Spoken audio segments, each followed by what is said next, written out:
most of you have seen multiple reports in the beef industry talking about collaboration and value chain and all these kinds of words. And the frustration is still there that we haven't got it right yet.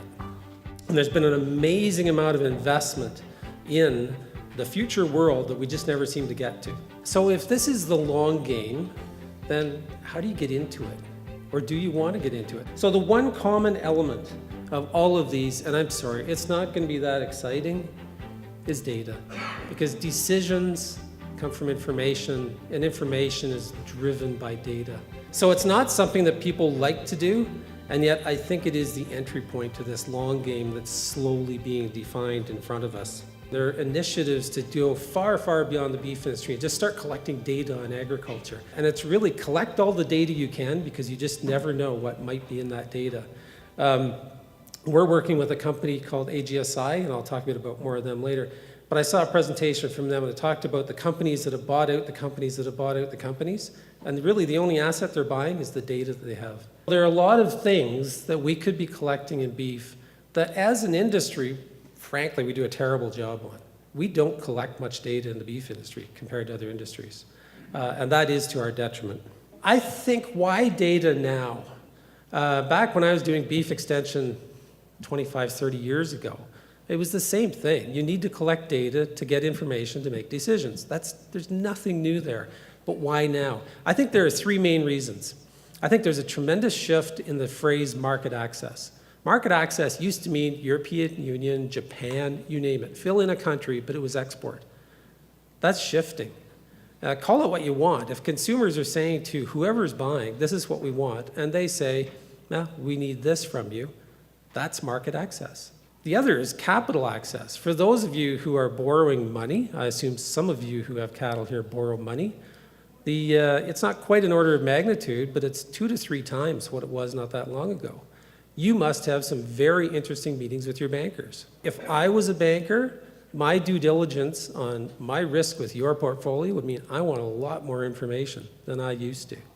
And if you weren't collecting and providing that information, I wouldn't lend you money.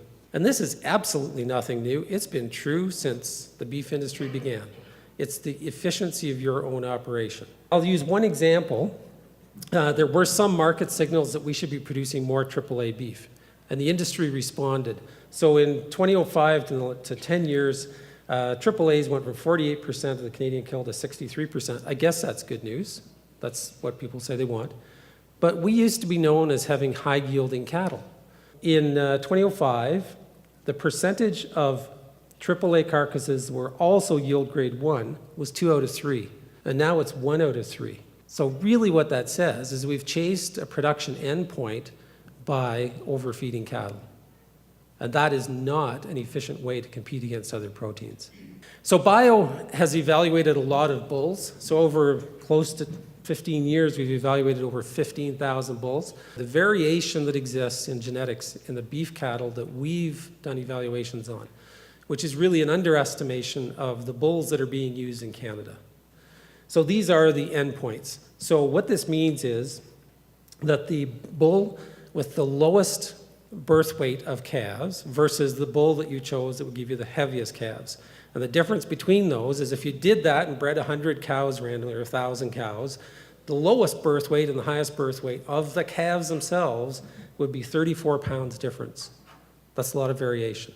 Weaning gain, 97 pounds. So think back to the numbers we presented this morning on return per cow, and at $3 a pound, and genetically there's a 97-pound difference on every calf. Post-weaning gain, 1.3 pounds per day. Feed to gain ratio, and ribeye area. So one of the points here is there's massive genetic variation. The second point is genetics is not a cow-calf thing. Genetics is an industry thing. And I'll be really candid, it drove me crazy doing extension when feedlot operators would basically say, send me your pig's ears and I'll make silk purses. Genetics has a huge impact on the entire supply chain. And now genomics. So this is a variation we're finding with genetic evaluations that Bio's been doing for 20 years. What is revolutionary is genomics. So that means that now we have another really cool tool in the toolbox. Unfortunately, we're not using the tools that are in the toolbox. So we need to really figure out what it is we want to change, because now we can do it faster. And if we can go someplace faster, then we better figure out where it is, or else at some point we're going to be thinking, uh-oh, we took a wrong road. So just a little bit about bio. We heard a lot about telling the story. We basically help tell the story of animals and food. We're producer cooperatives, who are a little bit different than a lot of businesses involved in agriculture. We've been around since 1993, and we have clients with quite a wide range of size and interest. We're not just Ontario. We did start out as Ontario 21 years ago. We do have clients spread throughout North America, and they range from on-farm to in-plant and retail, and a couple that are sending us files for genetic evaluations. What traceability does do, and has done since 1997, is positions us with an opportunity. So traceability technically is premises ID, animal or product ID, and the movement of whatever it is that's moving. That's it. That's what has the cost, and it's not fully implemented in Canada. But it opens up the potential to get information flow. So I started with the importance of data capture. Once you do that, and if you've got traceability, then you can start moving information across the supply chain. Genomics is just simply one piece of information that is in that information flow. So where do we fit?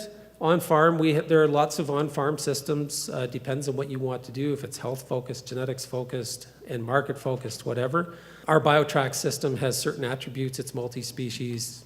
It has some of the other features that others do, connects to CCIA, provides you cross-breed genetic evaluations on a weekly basis. But that's the system we have on-farm. And then BioLinks, and you'll hear more about both of these from Corey, who's making use of these systems. So BioLinks is targeted at small to medium-sized processing plants and enterprises that are involved in inventory and sales. So just a little bit about how we work.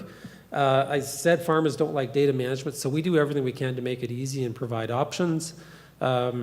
We get really good reviews on our annual client survey on our support. So we've got people who know agriculture, and you can call them and they'll help you out. Our systems have evolved a lot over the last few years, and they're all based on what clients have said they want. We really try to make our systems usable by different clients different ways. We really believe information holds more value when shared, so we're always building links. So our tagline is bridging intelligence. We never intend to be the database that has everything. So we build links to CCIA. We had a link, and it was really neat to have carcass data flowing in automatically from BICS. So that's the way of the future is linkages. So we offer a number of ways of capturing data. I won't go through those. Suffice it to say, I think this is the point that most farmers know they need to do, but they don't want to. Genomics is the newest, sexiest, flashiest tool in the gym.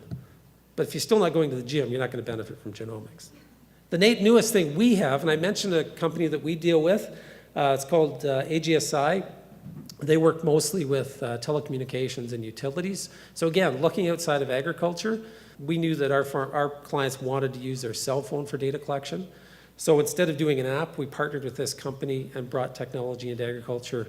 And basically now our BioTrack is available with the Go 360 option, puts it on any smartphone, anywhere, anytime, disconnect, take information with you, add pictures, you can do all sorts of neat things, customize your reports.